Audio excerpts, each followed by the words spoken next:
வணக்கம் ரவி. அதாவது பணிகளை மேற்கொள்ளாததால் 4 கோடியை வட்டியுடன் தருமாறு இந்திய தொல்லியல் துறையிடம் தஞ்சாவூர் மாநகராட்சி கேட்டு வருகிறது. அதாவது உலக புகழ்பெற்ற தஞ்சை பெரிய கோவில் இந்திய தொல்லியல் துறை கட்டுப்பாட்டில் உள்ளது. இந்த நிலையில் கிரிவல பாதை மற்றும் ஆற்றுப்படித்துறைகளை சீரமைத்தல் உள்ளிட்ட பணிகளை மேற்கொள்வதற்காக தஞ்சாவூர் ஸ்மார்ட் சிட்டி திட்டத்தின் கீழ் 4 கோடியே 80 லட்சம் நிதியை தஞ்சாவூர் மாநகராட்சி ஒதுக்கி தொல்லியல் துறையிடம் கடந்த 2022ஆம் ஆண்டு கொடுத்தது.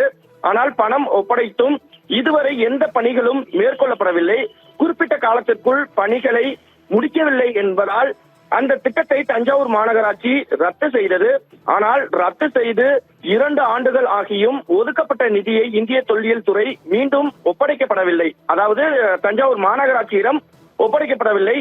இந்த நிலையில் 4 கோடி 80 லட்சம் தொகையை வட்டியுடன் ஒப்படைக்குமாறு தஞ்சாவூர் மாநகராட்சி இந்திய தொல்லியல் துறையை கேட்டு கடிதம் ஒன்று அனுப்பியுள்ளது. பல்வேறு பணிகளுக்கு நிதி கிடைக்காமல் கிடப்பில் உள்ள நிலையில் இந்திய தொல்லியல் துறைக்கு நிதி ஒதுக்கியும் பணிகள் மேற்கொள்ளாதது தஞ்சாவூர் மக்களிடம் அதிருப்தியையும் ஏற்படுத்தியுள்ளது என்றும் சொல்லலாம் ரவி.